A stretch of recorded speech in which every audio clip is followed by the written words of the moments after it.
ng bayan, maasahan anumang panahon. Magandang araw po sa ating lahat. Ngayon ay araw ng Sabado, July 19, 2025 at narito na ang pinakahuling update sa binabantayan pa rin nating si Tropical Storm Krising at sa magiging lagay ng ating panahon sa susunod na 24 oras. Sa kasalukuyan nga ay patuloy na kumikilos papalayo sa kalupaan ng extreme northern Luzon si Bagyong Krising.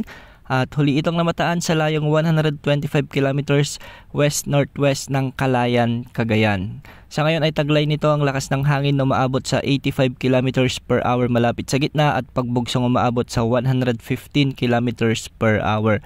Kumikilos ito ngayon ng west-northwest sa bilis na 15 kilometers per hour. At sa mga oras na ito nakatas pa rin ang Tropical Cyclone Wind Signal number 2 sa Batanes, Babuyan Islands, Ilocos Norte, Apayao, ang northern portion ng Cagayan at ang northern portion ng Abra. Samantalang signal number 1 pa rin sa Ilocos Sur, northern part ng La Union, Benguet, Ifugao, Mountain Province, ang nalalabing bahagi ng Abra, Kalinga at ang northern portion ng Isabela. Sa mga susunod na oras ay inaasahang lalabas na ito sa ating area of responsibility at inaasahang magiging severe tropical storm ito bukas ng umaga habang papalapit naman sa may southern China.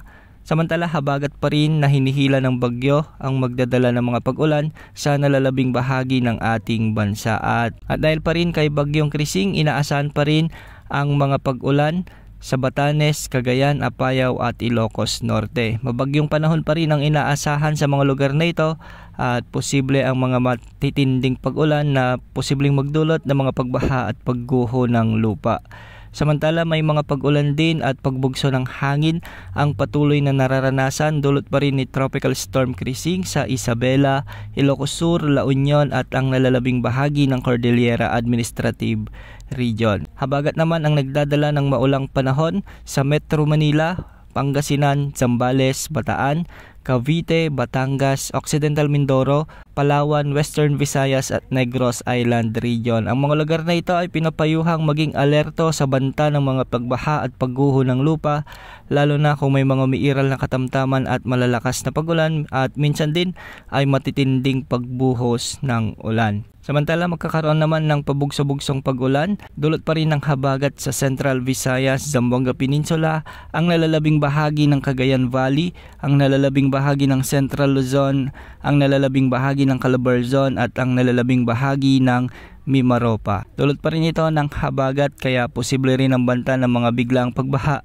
at pagguho ng lupa kung may mga umiiral na katamtaman at malalakas na pag-ulan. Para naman sa nalalabing bahagi ng ating bansa ay magiging maulap naman ang mga kalangitan na may mga kalat-kalat na pag-ulan at thunderstorms dulot pa rin ng habagat. Samantala may nakataas naman na gale warning sa mga araw na ito sa northern at western seaboards ng Northern Luzon at ang northern coast ng Cagayan. Pinag-iingat natin ang ating mga kababayang mga isda o mga may masasakyang pandagat na huwag mo lang pumalaw dahil napakadelikado ng mga pag-alon sa mga karagatang ito. Para naman sa nalalabing baybay ng ating bansa ay medyo mataas din ang mga pag-alon dahil nga sa umiiral ding habagat. Samantala bukod sa binabantayan ng Bagyong Krising, sa loob ng PAR ngayon, isang panibagong kumpol ng Kalapan ang binabantayan naman sa labas ng ating area of responsibility. Patuloy itong babantayan sa mga susunod na araw dahil posible itong pumasok sa ating PAR at maging panibagong sama ng panahon o LPA at syempre hindi rin inaalis ang posibilidad na maging ganap na bagyo sa mga susunod na araw. Sakaling mabuo ito bilang bagyo, tatawagin itong Bagyong Dante bilang ika-4 na bagyo sa loob ng ating area of responsibility ngayong taon.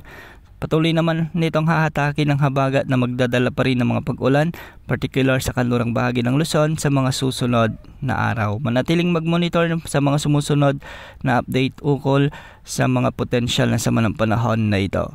Yan muna lagay ng panahon. Ito po ang weather update ng bayan, maasahan anumang panahon.